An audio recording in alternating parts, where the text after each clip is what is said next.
هل نقترب بالفعل من اللحظة التي تجبر فيها الكاف على الاعتراف بالخطيئة؟ وهل هي مجرد نقطة قانونية واحدة، تلك التي تفصل الهلال السوداني عن استعادة حقه المسلوب وإعادة كتابة تاريخ هذه النسخة من البطولة؟ ما سنكشفه اليوم في هذا النقاش الصريح ليس مجرد أمنيات لمشجع، بل هو قراءة في كواليس القنبلة القانونية التي فجرها الهلال في وجه الاتحاد الإفريقي. تخيل أن منظومة كاملة بجيوشها الإدارية ونفوذها العابر للحدود قد تسقط أمام ورقة واحدة، وثيقة واحدة تثبت أن ما حدث في ليلة المباراة ضد نهضة بركان لم يكن خطأ إداريا، بل كان تجاوزا متعمدا للوائح الدولية لمكافحة المنشطات. في 45 ثانية القادمة سأضعكم أمام الحقيقة المخفية التي يحاول البعض في القاهرة والرباط التغطية عليها. الهلال السوداني لم يخسر في الملعب، بل تم إقصاؤه بقرار مشبوه برفع إيقاف لاعب معترف بتعاطيه المنشطات قبل صافرة البداية بساعات.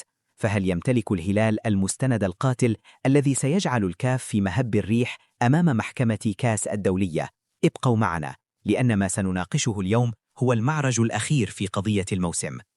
الحقيقة التي يجب أن تقال بصراحة ودون تجميل هي أن ملف الهلال السوداني ضد نهضة بركان وصل إلى مرحلة النضج القانوني الكامل. المعلومات المتوفرة لدينا تشير إلى أن هناك ثغرة قاتلة في دفاع الاتحاد الإفريقي ونادي نهضة بركان، وهذه الثغرة تتعلق باللاعب حمزة الموساوي. دعونا نحلل المشهد ببرود. اللاعب سقط في فحص المنشطات، واللاعب نفسه تنازل عن حقه في فتح العينة بي، وهذا في لغة القانون الرياضي الدولي يعني إدانة نهائية لا تقبل التأويل. بناء على ذلك صدر قرار الإيقاف لمدة 30 يوما. اللغز الذي يحاول الهلال حله والذي يبدو أنه وضع يده عليه هو السند القانوني الذي استندت إليه لجنة الانضباط لرفع الإيقاف مؤقتا قبل مباراة الهلال ب48 ساعة فقط. القانون الدولي لمكافحة المنشطات وادا، والذي يلتزم به الكاف، لا يمنح أي لجنة حقا تقديريا لرفع إيقاف لاعب اعترف ضمنيا بالجرم عبر التنازل عن العينة الثانية، إلا في حالات طبية نادرة ومعقدة لم تكن متوفرة في حالة الموساوي.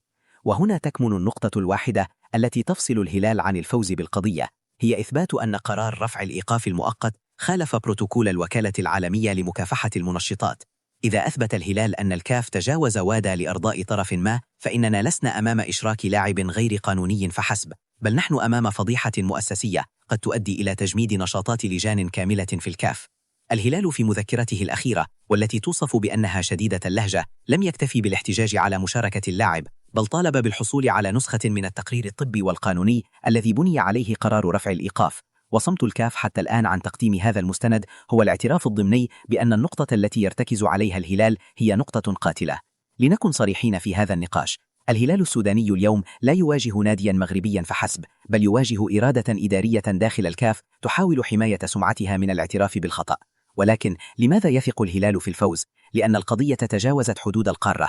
الهلال لوح وبشكل رسمي بالذهاب إلى محكمة التحكيم الرياضية كاس في لوزان بسويسرا، وهناك في سويسرا لا توجد طرديات ولا توجد توازنات نفوذ. هناك يطبق القانون بحذافيره.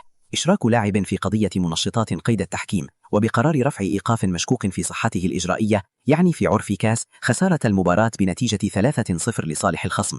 هذا هو الحلم الذي يقترب الهلال من تحقيقه، وهو ليس حلما مبنيا على رمال، بل على نصوص قانونية واضحة وصريحة. ولكن دعونا نتحدث عن الجانب الآخر من الصراحة. هل يمتلك الهلال النفس الطويل؟